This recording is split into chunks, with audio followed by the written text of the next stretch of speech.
नमस्कार दोस्तों, मेरा नाम है अनुपम खेर और आप लोग मुझे देख रहे हो जनसत्ता.com पर। Sir first of all welcome to Jansatta and तो सबसे पहले आपको कॉन्ग्रेचुलेशंस करना चाहेंगे सर इस मूवी के लिए तो है ही है, प्लस कश्मीर फाइल्स के लिए भी सर कि मतलब इतनी बढ़िया मूवी थी सर और मतलब कि काफ़ी लोगों ने पसंद किया उसको जी, और मतलब कि आप जो है इस समय के टॉप एक्टर हैं, इस साल के टॉप एक्टर हैं। आपके मुंह में घी शक्कर मतलब डाइट वाला। Thank you. कार्तिकेय 2 भी जी अच्छी, हाँ, भगवान की दया रही है, ऊपर वाले का रहम करम रहा है इस बार। सर सूरज बड़जात्या जी की मूवीज़ की बात करें तो सोसाइटी में लोगों ने मतलब कि एक सोसाइटी में लोगों के दिलों में एक विशेष जगह बना दी है सर जी जी। मूवीज़ ने सर। तो क्या उनका स्टाइल आज भी यूथ के लिए रेलेवेंट है, आपको क्या लगता है? उनका स्टाइल तब तक किसी भी के लिए, यूथ के लिए, मिडिल एज के लिए रेलेवेंट रहेगा जब तक दुनिया में अच्छाई है, जब तक दुनिया में गुडनेस है, जब तक दुनिया में सेलिब्रेशन ऑफ लाइफ है, जब तक दुनिया में करेज की फीलिंग, भावनाएं हैं, तो जब तक दुनिया में रहेगी। अब जो उन सब चीज़ों पे बिलीव करते हैं, जो मैं चाहता हूँ ये सोचना और ये समझना कि ऐसे लोग 99.9% होंगे जो इन सब वैल्यूज़ में बिलीव करते हैं, तब तक इनकी फिल्में रेलेवेंट होगी। इसीलिए पिछले 75 सालों में इन्होंने 60 फिल्में बनाई हैं और सब की सब तकरीबन कामयाब रही हैं।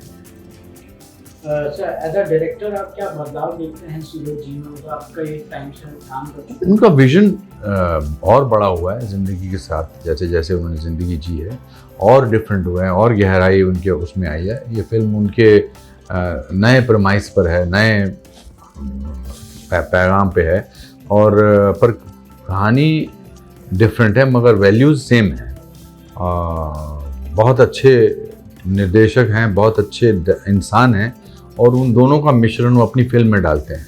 जो वर्ल्ड वो जानते हैं उनको वही, उनको अच्छाई का ही वर्ल्ड अच्छा है।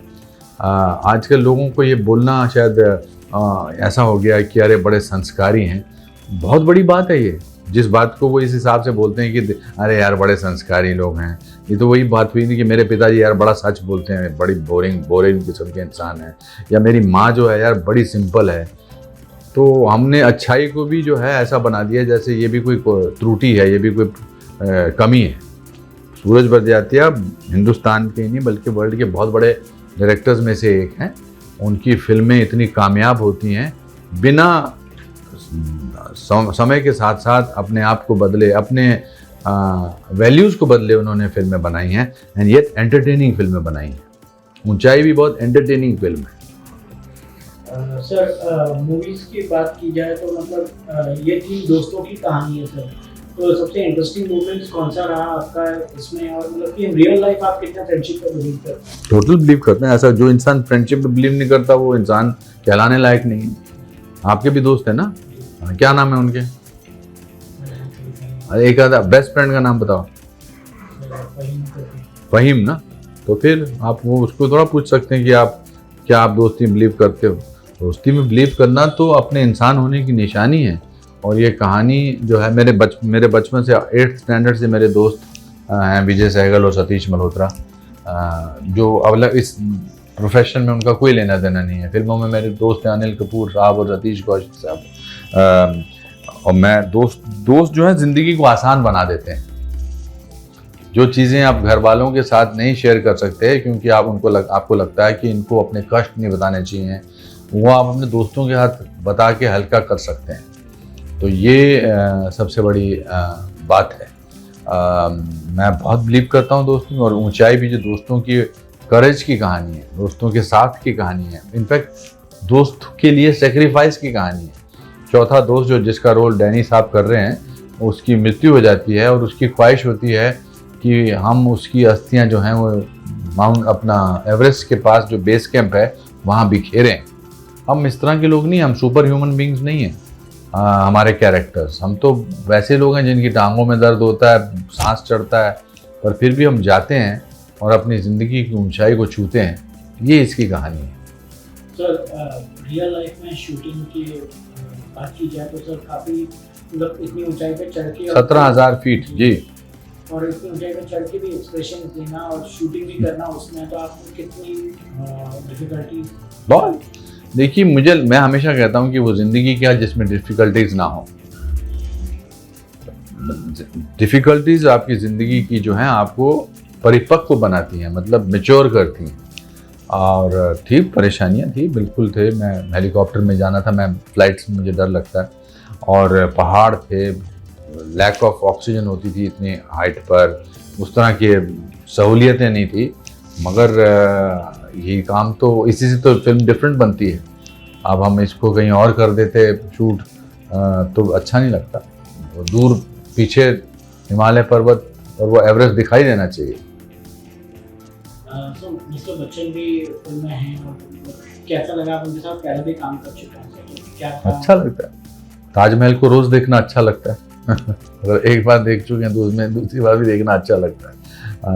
बहुत अच्छे सह कलाकार तो हैं ही, बहुत उनसे बहुत इंस्पायर होने को मिलता है।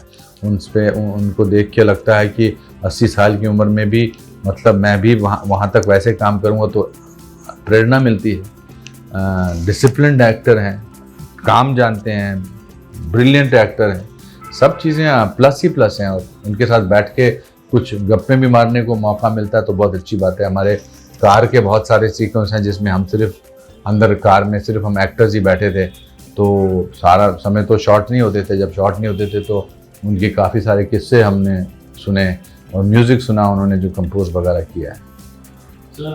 मूवी की बात की जाए तो मतलब एक गाने में मतलब कि कई सारे आइकॉनिक मूव भी हैं, सब पुराने टाइप के गाने के, मतलब कि डांस मूव भी हैं, तो कितना आसान रहा? मैं डांस, मुझे डांस करना नहीं अच्छा आता। बमन और अमित जी तो बहुत अच्छे डांस करते हैं, मगर ये सेलिब्रेशन का गाना था तो दोस्तों के बीच में तो आप बुरा डांस भी करते हैं तो अच्छा ही लगता है। सर अलग अलग बेहतरीन भूमिकाएं आप करते रहे हैं, तो हॉलीवुड और हिंदी सिनेमा या साउथ सिनेमा, तो एक कैसे तालमेल बैठाते हैं सर आप इसमें? मुझे चैलेंजेस लेना अच्छा लगता है। जैसा कि मैंने आपसे कहा कि कठिनाइयाँ ना हो तो फिर जीवन फीका होता है ना। और मेरा काम है ये, अगर जब तक मैं ये नहीं करूँगा तब तक आप मुझसे ऐसा सवाल ही नहीं पूछेंगे। तो आप मुझसे ऐसा सवाल पूछें, उसके लिए मुझे ये सब करना पड़ता है।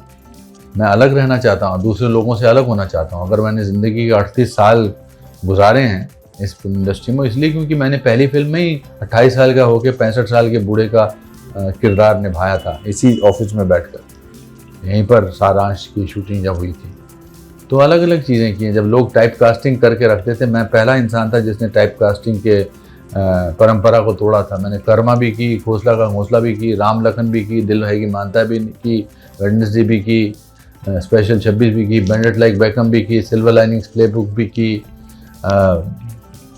यहाँ पर भी साउथ में भी फिल्में की।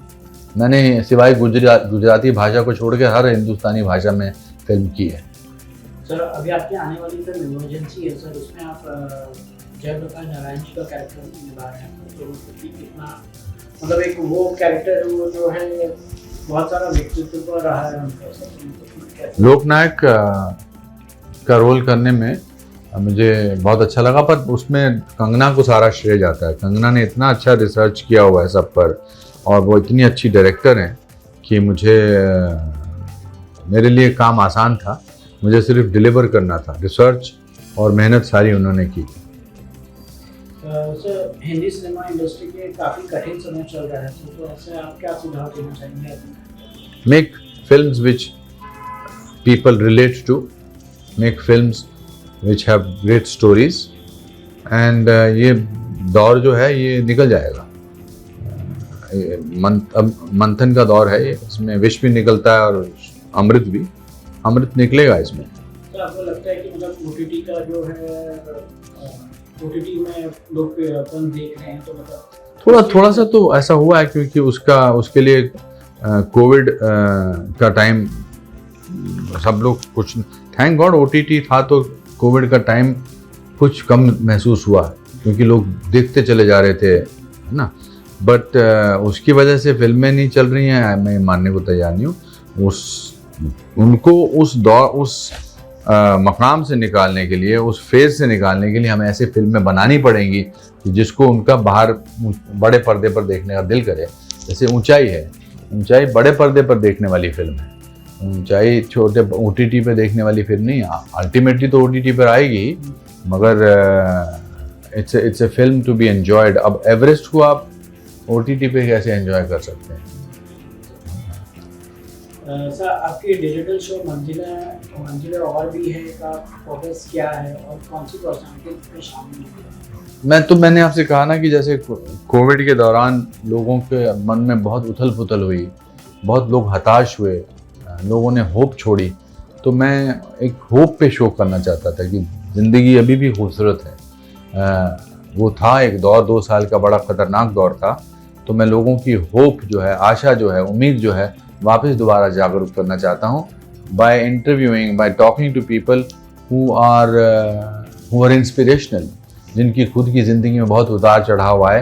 तो जब इस तरह के लोग, जैसे मैं पहले शो करता था कुछ भी हो सकता है लाइफ में, वैसे ही तो जब इस तरह के लोग अपनी ज़िंदगी के बारे में बात करते हैं, अपने फेलियर्स के बारे में बात करते हैं, कैसे उन्होंने उसको ओवरकम किया, तो लोगों को प्रोत्साहन मिलता है, प्रेरणा मिलती है। तो पहली सबसे बड़ी मेरी प्रेरणा जो थी मेरी माँ थी। अब दूसरा एपिसोड मैंने ये जयराम ठाकुर जी के साथ किया है, जो हिमाचल के चीफ मिनिस्टर, उनकी लाइफ बड़ी इंटरेस्टिंग है। फिर इसके बाद हिमा दास का इंटरव्यू मैं कर चुका हूँ, सूरज जी का करूँगा, कंगना का करूँगा, बहुत सारे लोग हैं और ऐसे बहुत सारे लोग हैं जो नोन भी नहीं है मगर वो बहुत कुछ काम करते हैं, उनका भी इंटरव्यू करूँगा ताकि लोगों तक पहुँचे और लोग उनको देख के प्रेरित हों कि अगर ज़िंदगी में कठिनाइयाँ आती हैं तो कोई बात नहीं, हम उनको सामना कर सकते हैं और उनको ओवरकम कर सकते हैं। सर इंडस्ट्री की बात की जाए तो मतलब कि हम आपको कई सारी फिल्में इसमें मतलब हिंदी स्पेशली जो बॉलीवुड की फिल्में हैं तो उसमें बहुत कम देख रहे हैं आपको, तो क्या वजह रही इस चीज़? मैं 2 साल अमेरिका में था, मैं अंग्रेज़ी सीरियल कर रहा था वहाँ पर, और उसके बाद 2 साल पैंडेमिक हुआ।